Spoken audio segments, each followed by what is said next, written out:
Jeg er 713. Salam. Hej. Og hvad kan jeg så hjælpe dig med? Jeg vil gerne bede om en pakke kondomer. Bare de helt normale. Kondomer? Ja. Jeg synes ikke, jeg kan se nogen ring på dine fingre. Bliver der nødt til at spørge dig, er du gift? Hvad har det med noget som helst at gøre her? Er det ikke lidt irrelevant?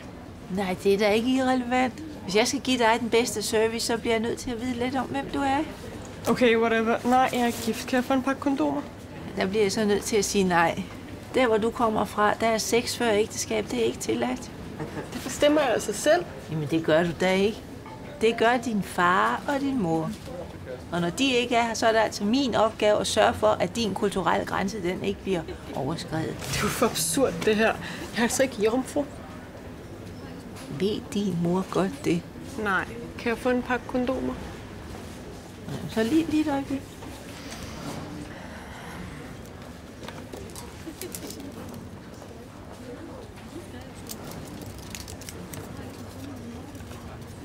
Se, her er nummeret på en klinik, hvor du kan få det der ordnet, ikke? Så din kommende mand ikke opdager noget.